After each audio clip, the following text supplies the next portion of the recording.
हाँ, अब ब्रेन का तीसरा लेक्चर है वेंट्रिकुलर सिस्टम ऑफ ब्रेन, और ये 11th-12th में भी आपका हुआ है, सिर्फ उसका कम्युनिकेशन आपको ज़्यादा है, तो वो एक बार देख लेना।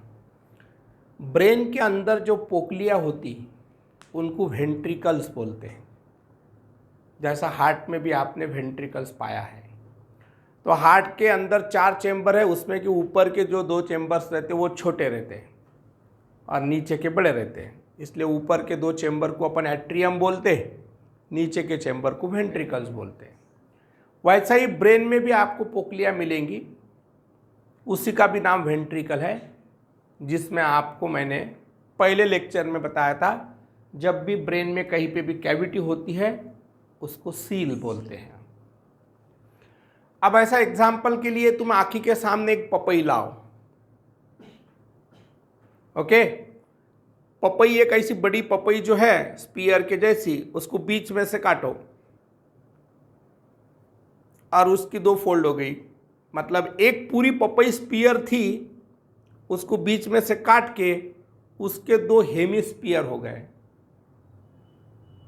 उसमें का एक हेमिस्फीयर नीचे रख दो और जो दूसरा हेमिस्फीयर है लेफ्ट साइड का, उसके अंदर जहाँ पे सीड रहती, सीड में आप जो सीड निकालने के लिए जहाँ पे फिंगर डालते हो, वहाँ से जो सीड निकलती है, मतलब वहाँ पे एक कैविटी होती है, आँखी के सामने लाओ। तो पपई का जो पहला हेमिस्फीयर लिया, उसके अंदर जो पोकली होती है उसको आप फर्स्ट वेंट्रिकल ऐसा इमेजिन करो। फिर राइट साइड की फोल्ड ली, उसमें भी एक कैविटी है, उसमें भी सीड्स है, वो सेकंड वेंट्रिकल है। और पपई के दोनों भी हेमिस्फीयर काट के जहाँ से काटे थे वहाँ पे बराबर वैसे के वैसे लगा दो। इसका मतलब पपई के अंदर अंडे के जैसी एक पोकली है, वो पूरी जो पोकली है उसका नाम है लैटरल वेंट्रिकल। बस पपई के जगह पे अभी आप सेरेब्रम रख दो कि ये जो आपका सेरेब्रम है पूरा स्पीयर के जैसा, इसको बीच में से काटेंगे अपन, तो सेरेब्रम को 2 सेरेब्रल हेमिस्फीयर में डिवाइड करेंगे। हेमी मतलब आधा, ओके, हेमिस्फीयर। लेकिन आपको मालूम है पपई पूरी एक रहती, आपके सेरेब्रम के 2 हेमिस्फीयर रहते, जो एक में कुछ जोड़े हुए रहते, वो रहता कॉर्पस कॉलोजम से। इसका मतलब ऐसा है कि आपका जो सेरेब्रल हेमिस्फीयर दोनों भी साइड के है, उसको कॉमिस्यूरल फाइबर जोड़ के रखता है, वो होता है कॉर्पस कॉलोजम। ऐसे 7 किस्म के कॉमिस्यूरल फाइबर मैंने आपसे याद करा के लिए थे। Corpus callosum, anterior commissure, posterior commissure, commissure of fornix, habenular commissure, hypothalamic commissure and commissure of cerebellum, that is vermis. इसमें कॉर्पस कॉलोजम नाम का ये ब्लैक कलर का आपको दिख रहा, ये लार्जेस्ट कॉमिस्यूरल बैंड होता है जो 2 सेरेब्रल हेमिस्फीयर को जोड़ के रखता है। ये जो आपका कॉर्पस कॉलोजम है, ये वाला, ये पूरा ब्लैक कलर से जो मैंने बताया, इसके अंदर जो आपको पोकली दिखती जिसमें मैंने पेन डाल दिया, इसको बोलेंगे आप फर्स्ट वेंट्रिकल।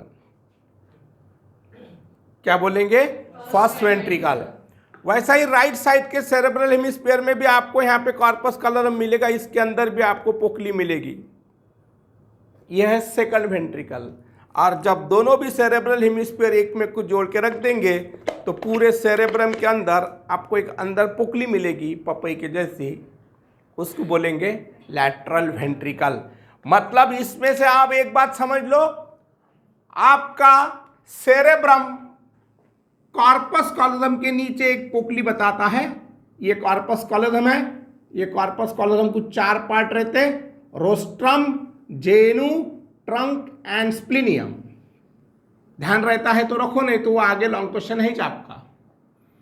तो ये कॉर्पस कॉलोजम है, ये कॉर्पस कॉलोजम आपके 2 सेरेब्रल हेमिस्फीयर को जोड़ के रखता है। यस, कॉर्पस कॉलोजम के नीचे आपको जो पोकली दिख रही, कैविटी दिख रही, इसको बोलते lateral ventricle. Cavity of cerebrum is called as lateral ventricle और it is also called as पैरासील।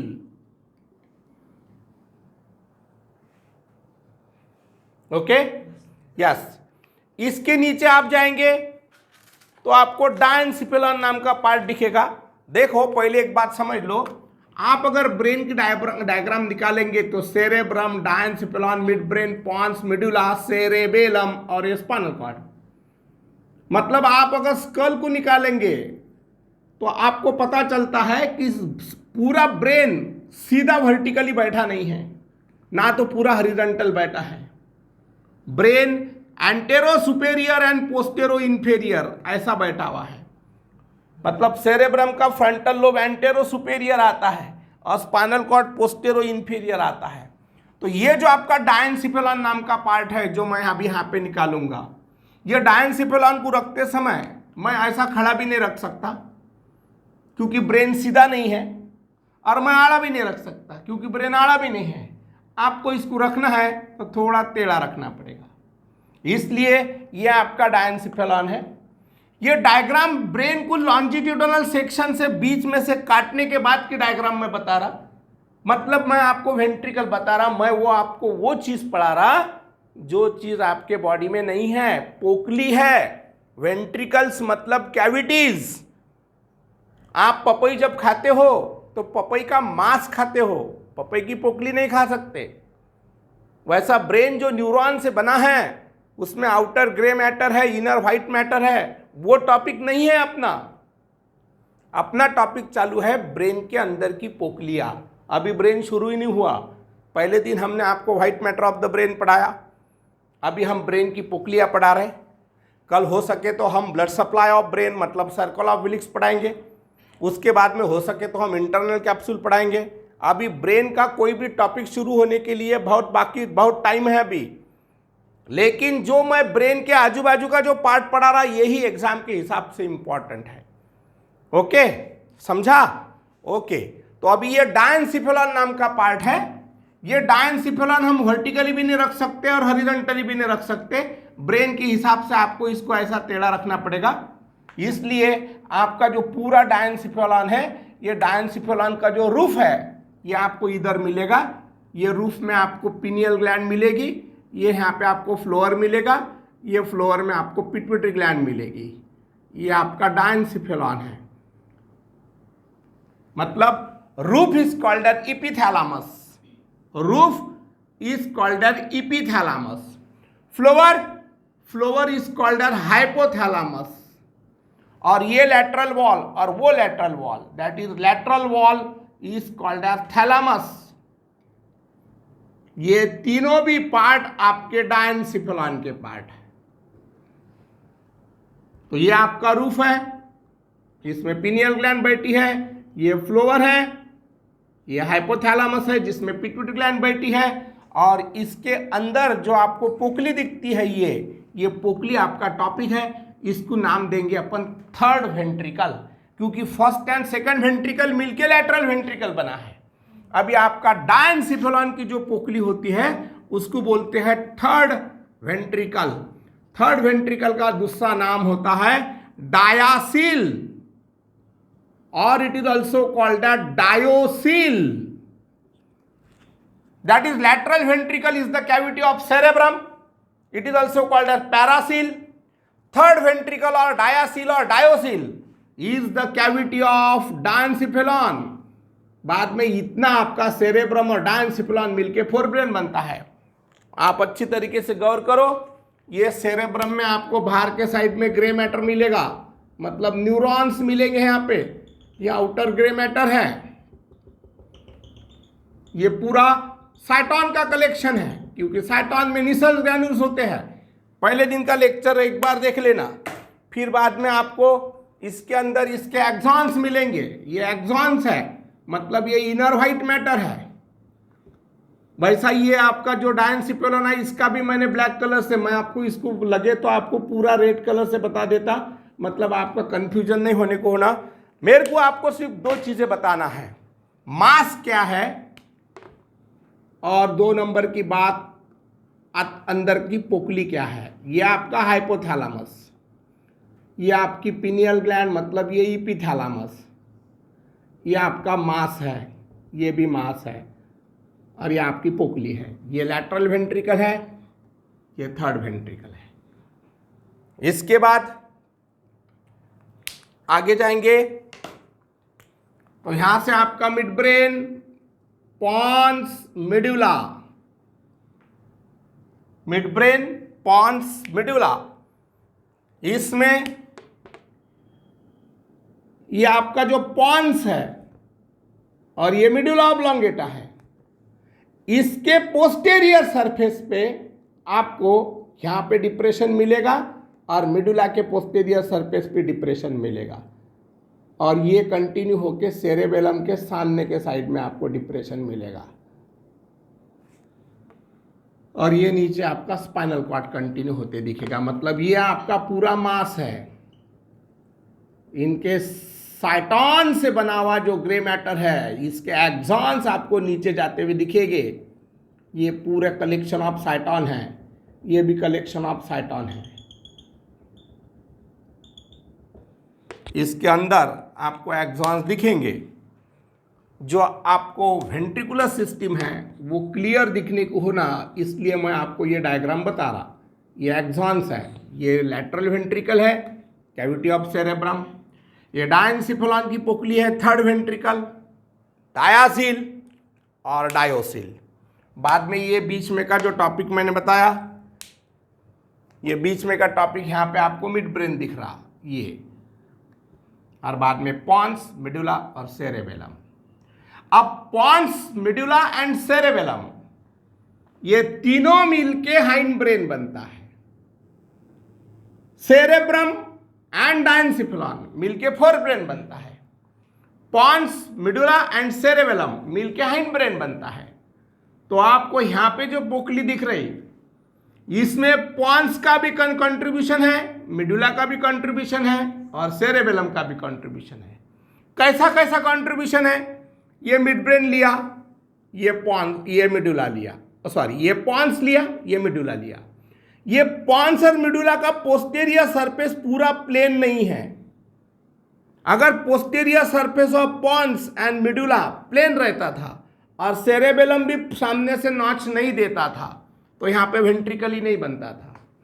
Pond's का पोस्टेरियर सरफेस का लोअर हाफ और मेडुला का पोस्टेरियर सरफेस का अपर हाफ, ये दोनों ने भी ऐसा डिप्रेशन बताया।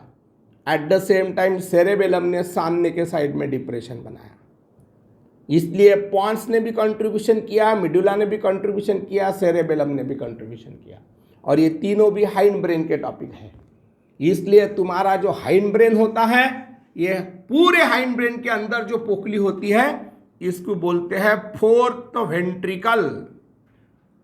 फोर्थ वेंट्रिकल, और it is also called as epicoele, और it is also called as metacoele. मतलब cavity of cerebrum is called as lateral ventricle और paracoele. Cavity of diencephalon is called as third ventricle, diacoele और diocoele, and cavity of hind brain is called as fourth ventricle, epicoele और metacoele. Okay, चलो आगे। Okay, अभी तुम्हारा lateral ventricle जब third ventricle के साथ कम्युनिकेट होता है, तो दोनों के बीच में एक फोरामेना होता है। Lateral ventricle communicates with third ventricle through interventricular foramina. Interventricular foramina, जिसका और में दूसरा नाम है foramina of Monro. Lateral ventricle communicates with third ventricle through interventricular foramina और foramina of Monro। अब थर्ड वेंट्रिकल तुम्हारा फोर्थ वेंट्रिकल के साथ कम्युनिकेट होता है। वहां पे आपको मिड ब्रेन ने एक कैनल बना के रखी जो थर्ड वेंट्रिकल को फोर्थ वेंट्रिकल के साथ कम्युनिकेट करता है। थर्ड वेंट्रिकल फोर्थ वेंट्रिकल के साथ कम्युनिकेट होता है, उसको बोलते हैं आइटर, और it is also called as aqueduct of Sylvius, or it is also called as cerebral aqueduct. Iter aqueduct of Sylvius और सेरेब्रल एक्वेडक्ट। मतलब ventricular system of brain with its communication, ये आपका टॉपिक है। तो lateral ventricle communicates with third ventricle through interventricular foramina और foramina of Monro. Third ventricle communicates with fourth ventricle through iter, aqueduct of Sylvius और cerebral aqueduct.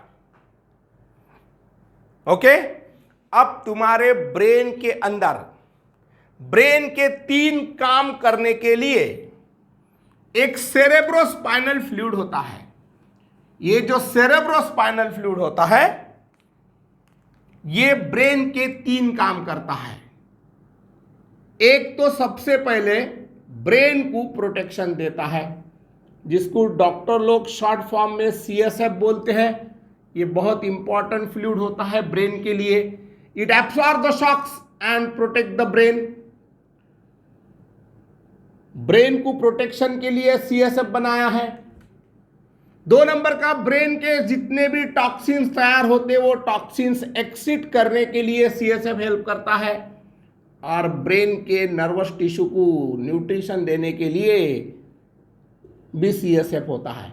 मतलब protection, एक्सीशन and nutrition करने के लिए आपको सेरेब्रोस्पाइनल फ्लूइड होता है। ये सेरेब्रोस्पाइनल फ्लूइड कौन सेक्रेट करता है? तो आपके ब्रेन के अंदर जो वेंट्रिकल्स है वो वेंट्रिकल के रूफ में आपको कैपिलरीज का नेटवर्क मिलेगा। ये जो कैपिलरीज का नेटवर्क होता है इसको आपको मैंने नर्वस सिस्टम की पहले दिन लैंग्वेज बताई थी। कैपिलरीज को बोलते हैं कोरॉइड और नेटवर्क को बोलते हैं plexus. That is choroid plexus. ये आपका जब कोरॉइड फ्लेक्सस मतलब कैपिलरीज के नेटवर्क में से जब भी ब्लड बहता है तो वहां से आपका सेरेब्रोस्पाइनल फ्लूइड नीचे ऊज होना शुरू होता है। उसमें लैटरल वेंट्रिकल का जो कोरॉइड फ्लेक्सस रहता वो 75% CSF सीक्रेट करता है। Choroid plexus of third ventricle 20% CSF secret करता है and choroid plexus of fourth ventricle 5% CSF secret करता है। सेरेब्रोस्पाइनल फ्लूइड एक ऐसा फ्लूइड होता है जो आपको टोटल पूरे 24 आवर्स में 4000 cc इतना तैयार होता है, लेकिन प्रेजेंट क्वांटिटी में 120 ml टू 150 ml इतना रहता है। आपको नहीं समझा? CSF सीक्रेशन शुरू है। जैसा आपको यूरिनरी ब्लैडर के अंदर एक बार मिक्चुरेशन किया तो यूरिन कितनी आउटपुट होगी? 250 से 300 ml यूरिन आप एक टाइम मिक्चुरेट करते हो तो यूरिन आउटपुट करते हो। मतलब प्रेजेंट स्टेज में ब्लैडर में 250 से 300 ml यूरिन रहती है, लेकिन 24 आवर्स में आप 1.5 से 2 लीटर यूरिन करते हो। वैसा ही आपके ब्रेन के कोरॉइड फ्लेक्सस जो होते हैं वेंट्रिकुलर सिस्टम के अंदर के कोरॉइड फ्लेक्सस पूरे 24 घंटे में 4000 cc CSF सीक्रेट करते हैं। CSF का सिक्रीशन शुरू रहता, वेंट्रिकुलर सिस्टम से ड्रेन होना भी शुरू रहता, और जब वो ब्रेन के बाहर आता है वो कहाँ से आता, वो उसका एंड कहाँ पे होता, ये इसके नेक्स्ट लेक्चर में हम बताने वाले हैं। वो CSF इम्प्योर ब्लड में मिक्स होना शुरू भी रहता और लंग्स में जाके फिल्टर होना शुरू रहता। मतलब सिक्रीशन भी शुरू रहता, उसका वर्क भी शुरू रहता, और वो खर्चा होना मतलब खलास होना भी शुरू रहता। मतलब इम्प्योर ब्लड में जाके वो खलास भी होते रहता। इसलिए CSF प्रेजेंट क्वांटिटी में 120 टू 150 ml रहता है, जो पर डे 4000 cc सीक्रेट होता है। और CSF जो होता है वो ब्रेन के लिए 3 काम करता है। एक प्रोटेक्शन करता है, ब्रेन का पूरा टॉक्सिन्स एक्सिट करता है, और ब्रेन को न्यूट्रिशन भी देता है। तो अभी क्वेश्चन ऐसा है कि जो सेरेब्रोस्पाइनल फ्लूइड सीक्रेट करने के लिए ब्रेन के वेंट्रिकल्स के अंदर जो कोरॉइड फ्लेक्सस दी हुई है उसमें 75% मतलब bulb of the CSF is secreted by choroid plexus of lateral ventricle, 20% CSF secreted by choroid plexus of third ventricle and 5% CSF secreted by choroid plexus of fourth ventricle. लेकिन जो student ने diagram को अच्छी तरीके से देखे उनको ये समझ में आने को होना कि फोर्थ वेंट्रिकल से CSF नीचे कहाँ जाएगा। CSF का नीचे तो फ्लो नहीं दिख रहा, क्योंकि इसके नीचे आपको स्पाइनल कॉर्ड है। स्पाइनल कॉर्ड के अंदर आपको कभी भी CSF नहीं रहता। स्पाइनल कॉर्ड के बाहर सीएसएफ रहता है। इसलिए अभी आपको, और कोई भी चीज है, पहला ही क्वेश्चन आपके दिमाग में आने को होना था कि जो भी चीज आपकी प्रोटेक्शन कर सकती वो कभी भी बाहर रहती। सीएसएफ प्रोटेक्शन करता है, लेकिन सीएसएफ तो ब्रेन के अंदर सीक्रेट हो रहा।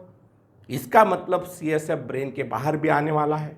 वो बाहर कौन से फोरामेना से, कहाँ से, कब आता है, वो अभी हमारा इसके बाद के लेक्चर का टॉपिक है। ओके।